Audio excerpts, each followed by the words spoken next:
श्रीमती मुत्तुलक्ष्मी रेड्डी यांच्या विधानसभा मंडळ सदस्याच्या शताब्दी वर्षाच्या निमित्तानं या ठिकाणी होत असलेल्या विकसित भारत आणि नारी सशक्त संगम राज्यातल्या सक्षम महिला लोकप्रतिनिधींना या ठिकाणी बोलवून त्यांच्यासोबत परिसंवाद आयोजित करून आणि खास करून महिलांनी प्रशासकीय सेवेमध्ये आणि लोकप्रतिनिधी म्हणून कसं काम केलं पाहिजे या संदर्भातला परिसंवाद आज या ठिकाणी या रामभाऊ या ठिकाणी होतोय। आणि या कार्यक्रमासाठी उपस्थित असलेले आपल्या सगळ्यांना माहिती आहे महाराष्ट्रामध्ये विकसित महाराष्ट्राचं विजन घेऊन काम करणारे की ज्या मुख्यमंत्र्यांना आपण जलपुरुष म्हणू शकतो, ज्या मुख्यमंत्र्यांना आपण मेट्रो पुरुष म्हणू शकतो, ग्रामीण भागातल्या विकासाचा पाया मजबूत करणारे मुख्यमंत्री म्हणून आपण ज्यांच्याकडे बघतो, हे सगळं होत असताना आजचा कार्यक्रम ज्या ठिकाणी होतोय ज्यांच्यासाठी होतोय त्या लाडक्या बहिणींचा देवाभाव म्हणून आम्ही त्यांच्याकडे बघतो। त्या आदरणीय देवाभाऊंच्या प्रमुख उपस्थितीमध्ये हा कार्यक्रम या ठिकाणी होतोय। या ठिकाणी या कार्यक्रमासाठी उपस्थित असलेले आणि ज्यांनी हा कार्यक्रम व्हावा म्हणून प्रचंड प्रयत्न केले आणि त्यांचीच संकल्पना आहे ते सन्माननीय विनायकजी सहस्रबुद्धे जे उपाध्यक्ष रामभाऊ महागे या संस्थेचे उपाध्यक्ष म्हणून काम करतात, त्यासोबत नरेंद्रजी मेहता, खास करून स्टेजवर उपस्थित असलेले आमच्या रेखाताई महाजन, डिंपलजी मेहता, ज्यांच्याकडे बघून महाराष्ट्राचा ग्रामविकास गावखेडी कशी मजबूत केली पाहिजेत याचं चित्र आपल्या डोळ्यासमोर उभं राहतं ते आदरणीय पोपटराव पवार, अभिराम घड्याळ पाटील, विजयजी सूर्यवंशी, निलेशजी पवार, मुख्य कार्यकारी अधिकारी मल्लीनाथजी शेट्टी आणि असे सगळेच सन्माननीय आणि खास करून मोठ्या संख्येने उपस्थित असलेल्या या राज्यातनं आलेल्या आमच्या सगळ्या महिला प्रतिनिधी, त्यासोबत उपस्थित असलेले सगळेच सन्माननीय खूप सारे अधिकारी उपस्थित आहेत, खूप आमच्या महिला भगिनी या ठिकाणी उपस्थित आहेत। सगळ्या लाडक्या बहिणींचं स्वागत, लाडक्या भावांचंही स्वागत। आज सगळ्यात पहिल्यांदा विनयजी आपल्याला मनापासून धन्यवाद देईन। आपण महिला सक्षमीकरणाचं काम पुढे नेत असताना महिला लोकप्रतिनिधींना स्वतः काम करण्यासाठी प्रशिक्षित करणं आणि त्यांनी करत असलेल्या कामाबद्दल त्यांच्या पाठीशी ठामपणे उभं राहण्याची भूमिका घेणं आणि त्यासोबत या पुरुष प्रधान संस्कृतीतनं जेव्हा लोकप्रतिनिधी म्हणून निवडून येणाऱ्या आमच्या महिला भगिनी आहेत त्या बहिणींनी स्वयंभू काम कसं करावं याच्यासाठी हा परिसंवाद आपण या ठिकाणी आयोजित केलेला आहे। आणि या परिसंवादाच्या निमित्तानं राज्यातल्या आमच्या सगळ्या महिला लोकप्रतिनिधी या ठिकाणी आलेल्या आहेत आणि निवडक महिला लोकप्रतिनिधी आपण या ठिकाणी बोलवले ज्या पुरुषांच्या प्रभावाच्या बाहेर जाऊन काम करतात अशा महिलांना आपण बोलवण्याचं काम इथं केलेलं आहे। मगाशी आपण म्हटलात की ग्रामविकास खात्यानं फक्त आपल्या सोबत उभं राहायचं काम केलं, सगळं आपणच केलंय। त्यामुळे आम्हाला आपल्या या उपक्रमात सहभागी होण्याची संधी उपलब्ध करून दिली म्हणून मी राज्याचा ग्रामविकास खात्याचा मंत्री म्हणून पहिल्यांदा आपल्या संस्थेला आपल्याला मनापासून धन्यवाद देतो। आणि आपण सगळेजण पाहतो आमच्या देशामध्ये 50% संख्या असणाऱ्या आमच्या भगिनी सक्षम व्हाव्यात, स्वतःच्या पायावर उभ्या राहाव्यात आणि त्यांना स्वतःचं जीवन स्वाभिमानानं जगता यावं, समाजातलं त्यांचं स्थान मजबूत व्हावं म्हणून आदरणीय मोदीजी सातत्यानं काम करतायत। आमच्या बहिणी पायावर उभ्या राहत असताना लखपती झाल्या पाहिजेत, समाजामध्ये जीवन जगत असताना त्यांना स्वावलंबी जीवन जगता आलं पाहिजे ही भूमिका घेऊन काम करत असताना त्याच पावलावर पाऊल टाकून राज्याचे मुख्यमंत्री आदरणीय देवेंद्रजी आपल्या सगळ्यांच्या सोबत काम करतायत आणि खास करून महिला भगिनींच्यासाठी ताकदीनं काम करण्याची भूमिका सातत्याने त्यांनी ठेवलेली आहे. आज आपण उमेदच्या माध्यमातून आपण बघतो की गावागावामधल्या महिला भगिनी आज सक्षमपणे बचत गटाचं उमेदचं काम करतात. या सगळ्या महिला भगिनींच्या पाठीशी पाठबळ उभे करण्याचं काम उमेद ही केंद्र सरकार आणि राज्य सरकारची संस्था करते. आणि या माध्यमातून आज असंख्य महिला उद्योजक गावागावामध्ये तयार झाले आणि आज गावागावामध्ये तयार झालेल्या उद्योजकांना बळ देणं, खास करून त्यांनी उत्पादित केलेल्या मालाला चांगला भाव मिळाला पाहिजे, चांगलं मार्केट मिळालं पाहिजे, म्हणून उमेदच्या माध्यमातून सातत्यानं वार्षिक सरस होतो, मालिनीच्या एक्झिबिशन्स होतात, महोत्सव होतात.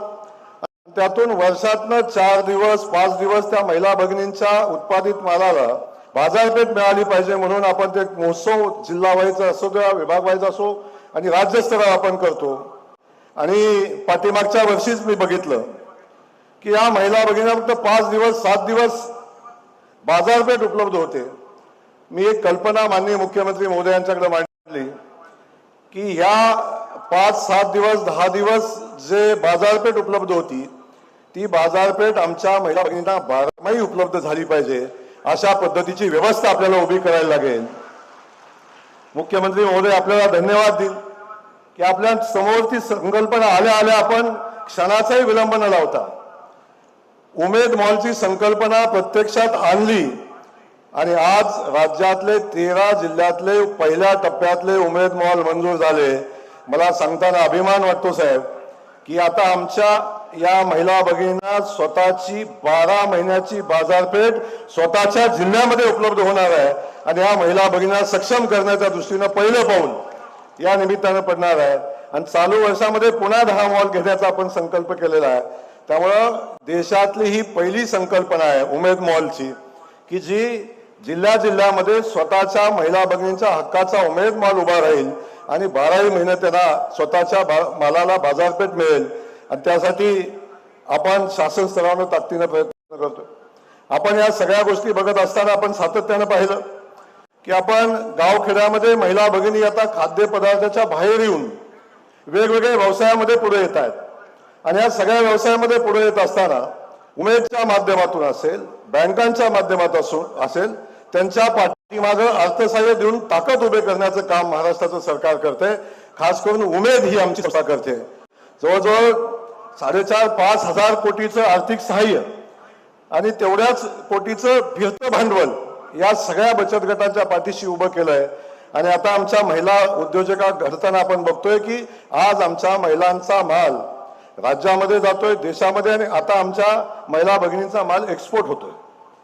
मग एवढा चांगल्या दर्जाचा माल आज आमच्या महिला भगिनी करतायत. मग त्याचं पॅकेजिंग असेल, बाकी सगळ्या गोष्टी असेल, याच्यावर आम्ही सातत्याने बारकाईनं लक्ष देऊन आपण काम करतो. आणि एक व्यवस्था साहेब एवढी आहे, या व्यवस्थेमध्ये प्रचंड मोठी ताकद आहे. कोट्यावधी महिला या MSRLMच्या व्यवस्थेशी जोडलेल्या आहेत. त्यांच्या पाठीशी आपण सगळेजण ताकदीने उभे राहतो. या एवढ्यापुरता मर्यादित विषय नाही. मगाशी सांगितलं की ग्रामीण भागातनं आज महिला भगिनींना आपण बोलवले आणि बहुतांश सरपंच आणि लोकप्रतिनिधींना या ठिकाणी बोलवले. मगाशी विनयजी बोलता बोलता आपण म्हटलं की आमच्या महिला भगिनी निवडून येतात, पण निवडून येत असताना तिकीट घेण्यापासून आणि निवडून आणण्यापर्यंत पतिराजांच्या छायेखाली त्या असतात. आणि तेव्हा कायम त्यांच्यावर प्रभाव राहतो, कायम त्यांचा प्रभाव असणं साहजिक आहे. याचा अर्थ पतिदेवांना सोडून काय करा असा नाही, परंतु हा प्रभाव, त्या प्रभावातनं बाहेर पडणं हे 5 वर्ष काम करत असताना आवश्यक आहे. मी सगळ्यात पहिल्यांदा रामबाळ महाळगी संस्थेला मनापासून पहिली विनंती करेन, इथून पुढे ग्रामविकास खात्याच्या निवडून आलेल्या महिला सरपंचांना निवडून आल्या ग्रामविकास खातं प्रशिक्षण दिलं, ते काम रामबाळ महाळगी संस्थेनं करावं अशा पद्धतीची विनंती करतो. कारण या प्रभावातनं जर आपण बाहेर पडला नाही तर सही करायची असेल तर मागं बघायची ही सवय जोपर्यंत थांबणार नाही तोपर्यंत महिला लोकप्रतिनिधी म्हणून सक्षमतेने पुढे येणार नाहीत. अशा अनेक महिला उद्योजक आहेत, त्या सगळ्या उद्योजकांच्या पाठीशी आपण ताकदीने उभे राहत असतात. खास करून साहेब अनेकदा आपण बघतो लाडक्या बहीण योजनेवर काही ठिकाणी टीका होते, काही ठिकाणी वेगळ्या अर्थानं बघितलं जातं. पण मी गावखेड्यात काम करणारा सामान्य कार्यकर्ता म्हणून आपल्याला सांगेन साहेब, ठीक आहे अवश्य शासनावर बोजा पडला असेल, पण खऱ्या अर्थानं आमच्या महिला भगिनींना स्वाभिमान देण्याचं काम यातून नक्की झालंय हे मी आपल्याला मनापासून सांगेन. याचं कारण सांगतो तुम्हाला. आपण आमच्या महिला भगिनी इथं आहात साहेब. राखी पौर्णिमेला आमच्या बहिणी भावाच्या घरी जातात आणि भावाच्या घरी गेल्यानंतर राखी बांधताना 100-500 रुपये तिच्या ताटात टाकताना सुद्धा भाऊ 10 वेळा विचार करतो. साडीचा जमाना तर गेलाय, पण आज बघतो आपण अनेकदा या सगळ्या गोष्टी होत असताना आज महिला भगिनींना खात्री आहे की आमचा देवाभाऊ महिन्याला माझ्या खात्यावर 1500 रुपये पाठवणार आहे. याची खात्री आमच्या महिला भगिनीला. आणि ही खात्री असताना साहेब एक आहे, 50-100 रुपयेसाठी आमच्या महिलांना कोणाच्या तरी पुढे हात पसरायला लागायचा. त्यामुळे कायम लाचारीचं जीवन जगायला लागायचं. पण यातून आता बाहेर पडल्या महिला. आता त्यांच्यासाठी लागणारं जेवढे काय आवश्यक आहे तेवढं त्यांच्या खात्यावर असतं. या मागणाऱ्या बहिणी आता देणाऱ्या बहिणी झाल्या. आता सकाळी उठल्या उठल्या घरी लाडानं जातो त्यांच्याकडं, काय तुझ्या खात्यावर शिल्लक आहे काय विचारतो. ही परिस्थिती बदलली. आज आमच्या महिला भगिनींना सक्षमतेने उभं करत असताना कधी आपण वेगळ्या दृष्टिकोनात नाही याकडे बघतो, पण साहेब खऱ्या अर्थानं सामान्य महिला भगिनींना ताकद याच्यातून मिळालेलीच आहे हे या निमित्तानं मी आपल्याला सांगेन. त्यासोबत आज या ठिकाणी मी अधिकचं बोलणार नाही साहेब, आपण बोलणार आहात, पण मी एवढं या ठिकाणी सांगेन, खास करून आपल्या नितीनच्या आपल्या संस्थेला मनापासून सांगेन की खूप चांगलं काम या संस्थेच्या माध्यमातून होतं. इथं आल्यानंतर जो वातावरणाचा फील आहे ना, मी मगाशी बोलता बोलता म्हटलं महाबळेश्वर, पण महाबळेश्वरपेक्षा सुंदर वातावरण इथं आहे, बिलकुल सुंदर. पण इथं महाबळेश्वर पर्यटक फिरायला जातात, इथं आल्यानंतर शिकायला येतात आणि एवढी सुंदर संस्था या ठिकाणी आपण उभी केलेली आहे. या संस्थेतनं उद्याची भविष्याची पिढी घडवण्याचं काम या संस्थेच्या माध्यमातून होत राहतं. तेच काम आपण इथून पुढे संस्था तर पुढे करत राहणारच आहे.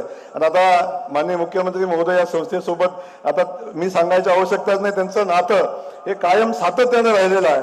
आणि या सगळ्या परिस्थितीमध्ये या संस्थेच्या माध्यमातून खूप चांगलं काम होत राहावं अशा पद्धतीच्या भावना या निमित्ताने व्यक्त करतो.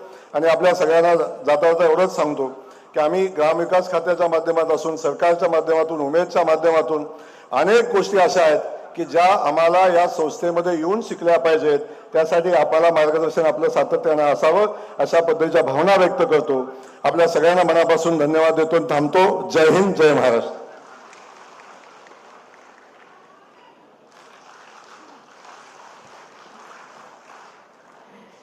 इतकी सुंदर दाद आपण देता आहातच कार्यक्रमातल्या प्रत्येक मान्यवर वक्त्यांच्या बोलण्याला.